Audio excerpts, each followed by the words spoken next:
I love America, and I love being American. I really do.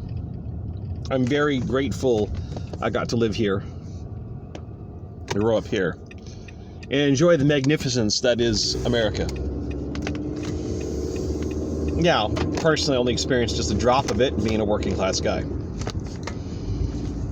But all the amazing cultural works and enjoying a relative state of liberty compared to some other places on earth, it's really great.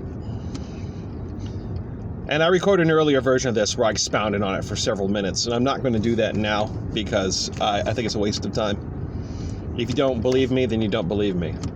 But I wanted to make it clear how much I love America, because people in my life may find this and misinterpret me. They may misinterpret what I'm about to say. America's dying, and you can't fix it. With all the infringements on civil liberties, I recently watched the latest video from Aaron and Melissa Dykes. That's TruthStream Media, talking about Rex 84 and as it relates to immigration and customs enforcement operations. And there was a federal judge in Minnesota that indicated that hundreds of people have been detained, all of which were legally allowed to stay in America. ICE is making some serious errors and infringing on the constitutional rights of people who are here. And when I was listening to that, I was actually taking care of my quail. I was cleaning out the old straw, putting in fresh straw, and cleaning up the cages, and I started to cry.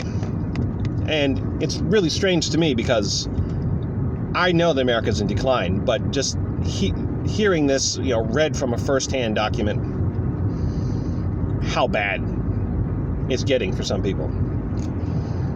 That a guy who was legally here, old man terrorized in front of his grandchild, pulled out of his house in his underwear and a blanket, and detained for hours before they realized, oops, he's allowed to be here. And really? That's not just an oops moment. That's horrific. And it just keeps happening.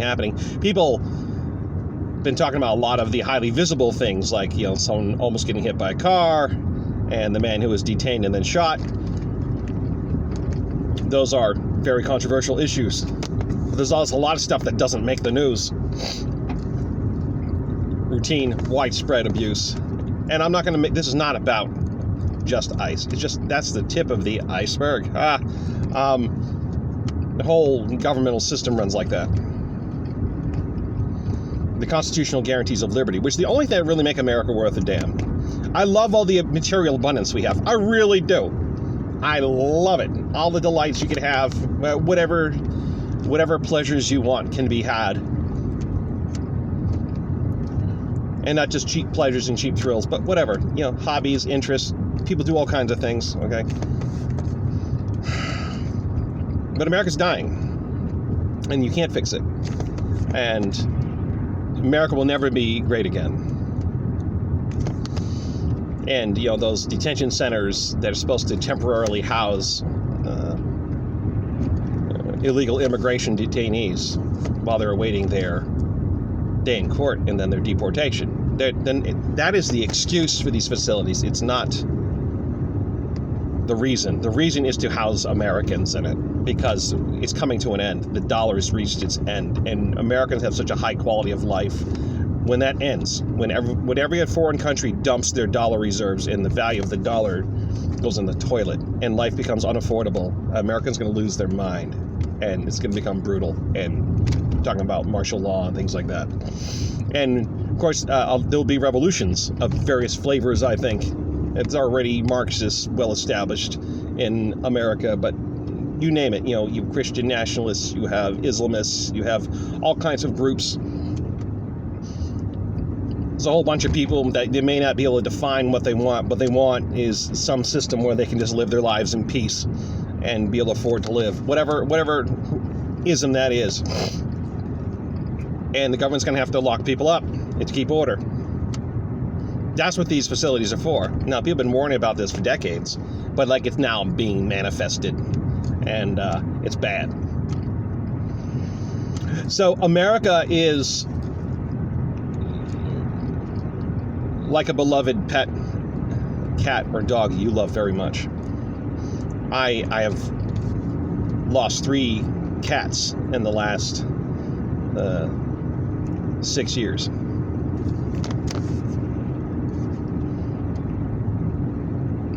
And you can tell they're getting old and weak and not tip-top. And you want them to stay around because you love them so much, and they love you, and that's all they know. They know how to love you. They know how to be just magnificent creatures. But eventually you have to put them down. The most loving thing you could do is to euthanize them. Or perhaps a better metaphor, which I've never personally experienced, is maybe having a loved one who is on death's door, but they're being kept alive by breathing machines and heart bypass machines and whatever, all these machinery, all these tubes and wires that just keeps the body running, even though they're unconscious in a comatose state. And you're reluctant, like, oh, what do I do? And I understand that you don't want to let them go, with what's life without them. And you linger, and you visit, and you read them their favorite books, or listen to their favorite music, or talk to them, or tell them about your day, and hoping they're going to snap out of it. You know they're not going to, though. Eventually, you pull the plug. You're like, okay, it's time for us to go to the phase of really grieving this person and letting them go. So you pull the plug, and they die. And so, I love America enough to let it die, because it can't be saved, and I'm not going to try to save it. And I don't think anyone should try to save it. That's my opinion. You do what you want. This is your life's journey. This is your soul's journey.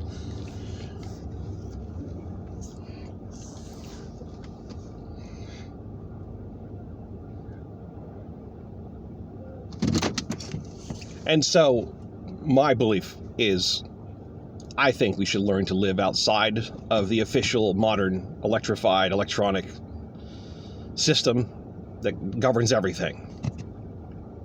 Right? The highest power in this nation is not even the government, it is the infrastructure. Without the infrastructure, the government can't function. And my opinion is that we should learn to live outside of it and then peacefully stop sustaining it.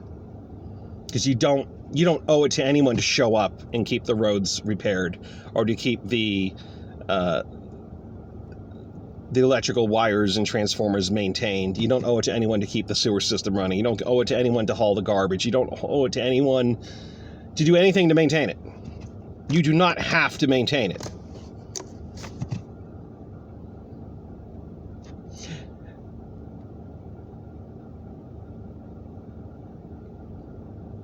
It's taking your loved one off the respirator and letting them die.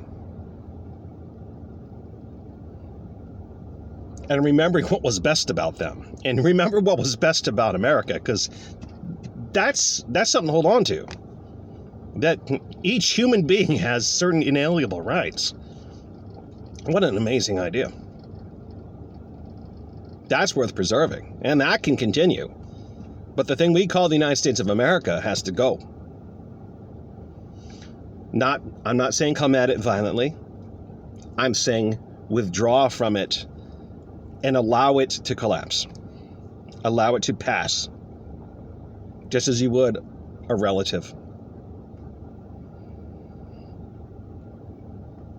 My mother recently passed away just before Christmas.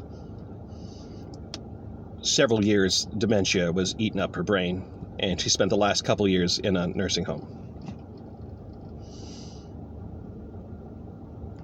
And it was probably the last couple months there that she really went downhill and her faculties failed. And it got to the point where she was just unconscious. She wouldn't eat, she wouldn't drink, and they kept her comfortable. You know, they can see it when she was in pain and when she had trouble breathing and whatever, and they gave her medicine to help her relax. even though the brain, she was unconscious, I'm sure there was some tiny piece of her that was still had some degree of awareness, right? So they gave her all the medicine to keep her comfortable, and we let her die. We didn't force feed her. That's ridiculous, especially if you have dementia, right? We didn't force hydrate her. She just, the last several days of her life, we allowed her to die. You know, they did everything they could for her. They kept her clean, they changed her diaper, and they gave her baths, and they gave her medicine, and they checked on her constantly. The hospice care was phenomenal, heroic. And we knew it was wrong to try to keep her alive. It was time to let her soul go.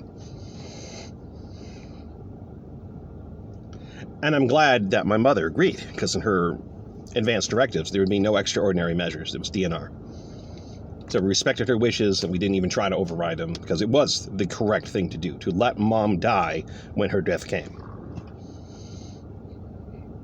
And so, America's, the thing I love being an American, I love America, it's dying. And we need to let it die, to withdraw and let it go.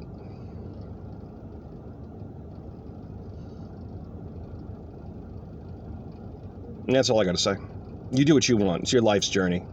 If you want to, if you think you're a hero, you think you can help save it, okay, you do you. You want to put on life support, you do you. I think peacefully withdrawing from it and building something else is the correct way to go. Grieve it, remember it, keep the part that's best, the very best part. Inalienable rights of humans. That's phenomenal. And we should remember that. Thanks for watching.